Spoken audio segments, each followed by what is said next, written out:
Welcome to the EUVC Podcast. Today I have Joe and Marc with me from Almanac Ventures. We're going to dive into systemic deep tech investing for decarbonization. And I asked the two if they could come on the pod and pitch their VC firm, their new VC firm, to the group of investors that we have in our audience.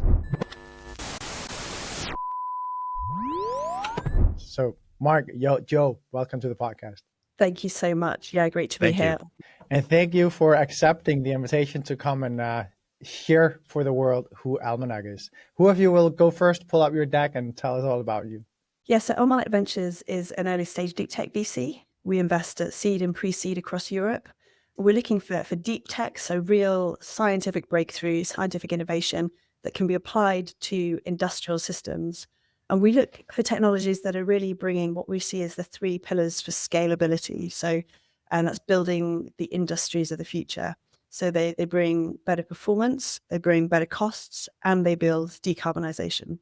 So a little bit about us. It's Joe and me who created Almanac Ventures. Joe, my co-founder, she has 80 years of deep tech commercialization experience, but her background is as a scientist. She did her PhD in Cambridge in nanoscience, and then did a postdoc in British Columbia in advanced materials. She was also a co-founder and CTO of a solar cell startup called Polysolar. And the last 9 years, she's been investing across the UK as a deep tech investor. And most notably, she has swum 37 kilometers across the English Channel solo. So when she attempted and achieved that, I really felt I had found my co-founder. And as per me, I have a more financial background. Started in finance and banking, then transitioned towards corporate experience, corporate innovation, corporate venture capital, and then I've also been part in 3 venture capital firms. The latest one focused on impact investing. I think together we have a really good winning combination. Joe has the technical chops to really understand the kind of technologies that we want to be investing in, and that ranges out. It's a wide range of types of technologies, and she's able to dig into that, and I'm able to then to figure out from that type of technology if it can work. I can figure out if that technology has a potential financial return that makes sense, and as well has the decarbonization potential that we're looking for. The second point around partnering is our track record. So jointly, as I've said, we have had experiences across 3 venture capital firms, each of us. So we have invested in around 45 companies, deployed 47 million euros across UK and European startups. And right now that's sitting on a 2.3 times cash multiple between unrealized and realized gains. That is awesome. Let me just ask one question. You bring a background of both academia and of course investing, and then also the more financial. Could you share a great example of how that has come to real good work or real good use for one of your portfolio companies? Sure. So for example, for one of the companies that we're happy to delve deeper into, it's a company called ReClinker, which does recycled cement effectively. It's a recycled cement process. And it's a company that we invested in their seed stage. We have been helping them both understanding how that technology can be applied in different type of industrial settings, mainly with the partnerships with cement companies and steel and steel arc furnaces. But as well, we've been helping them in their next round, which they're doing now, focus on helping them introductions to other investors, whether it be with a decarbonization angle or a deep tech angle, and also helping them make those introductions, but as well helping them how to explain that technology and explain their solutions to each of them.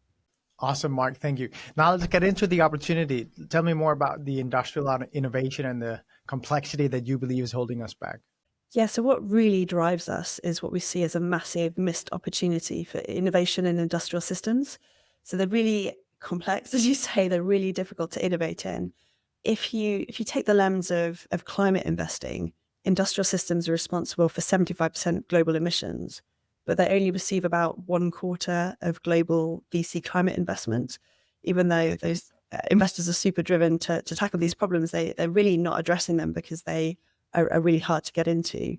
And these systems are not just hugely carbon intensive. It's basically a lot of 20th century technology, which is really inefficient, ripe for innovation, but there's a lot of value there. There's a huge amount of economic value there that's not being addressed.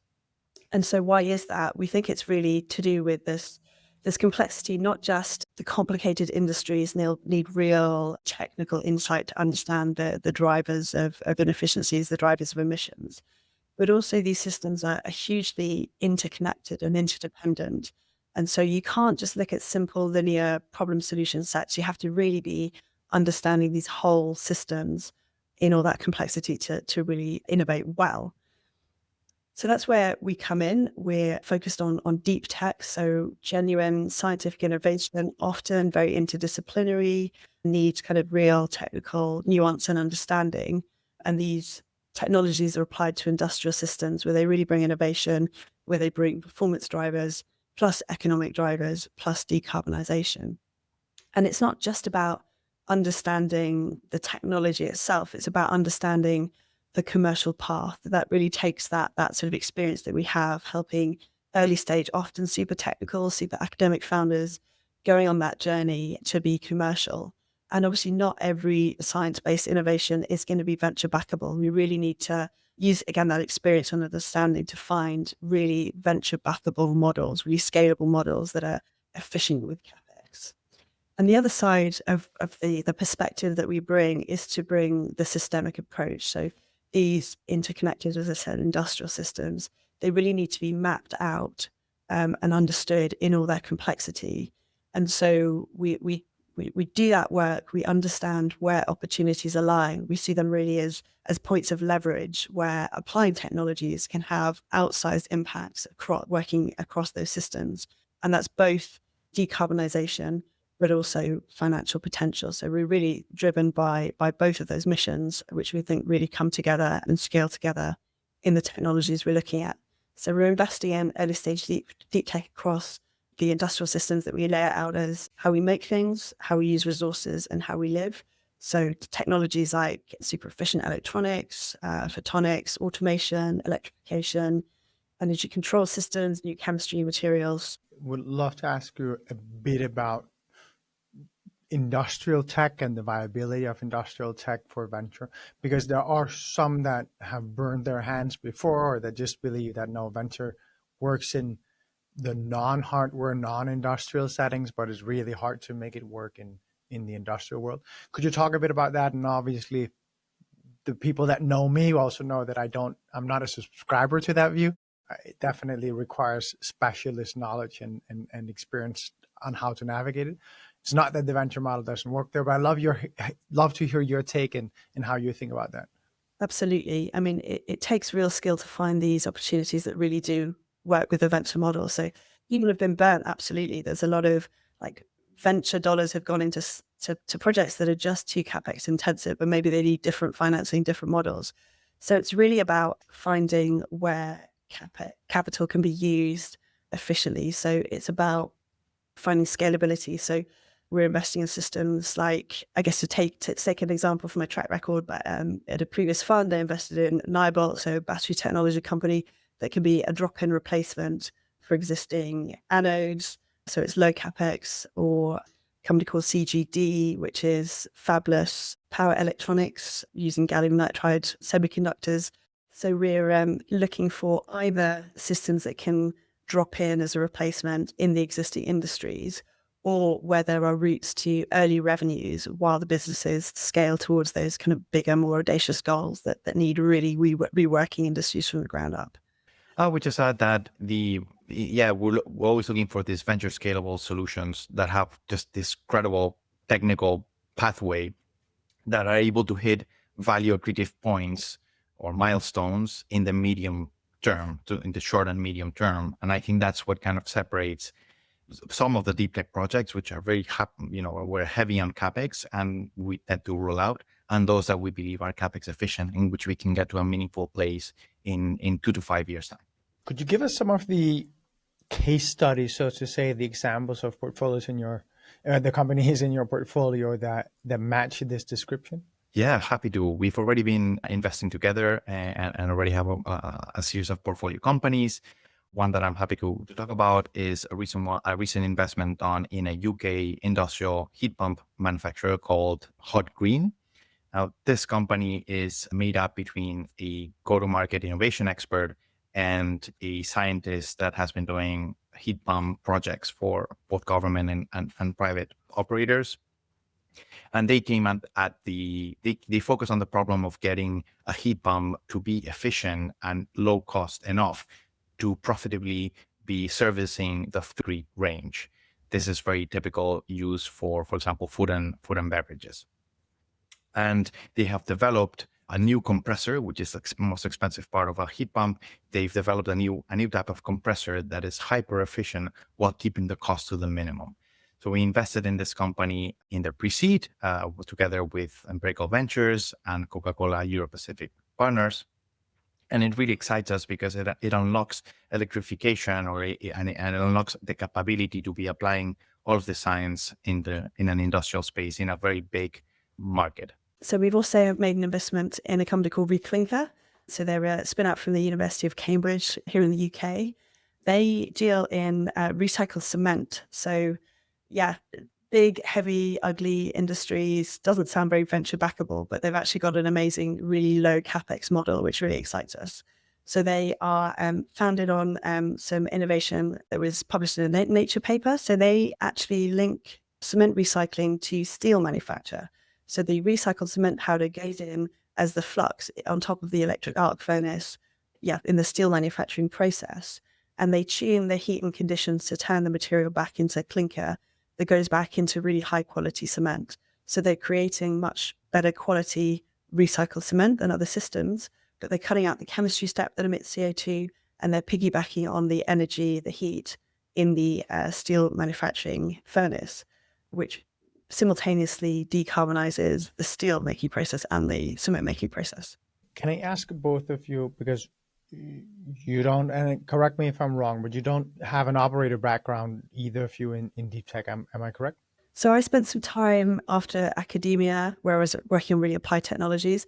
I spent some time in startups. So I was CTO for a renewable energy startup building integrated PV, which was great to kind of get out there selling technology and managing R&D projects and so forth.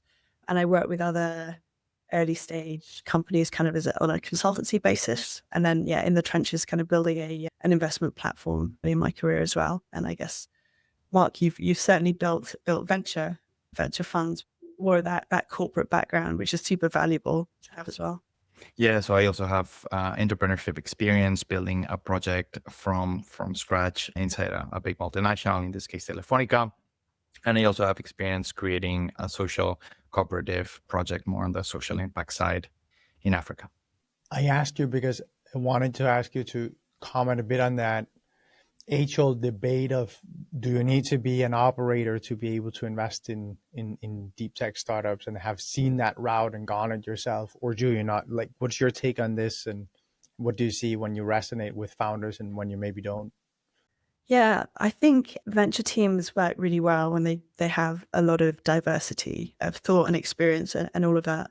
So I think, it's essential that we've got some real technical expertise, real understanding of the venture. But I think having some of that operation experience is really important.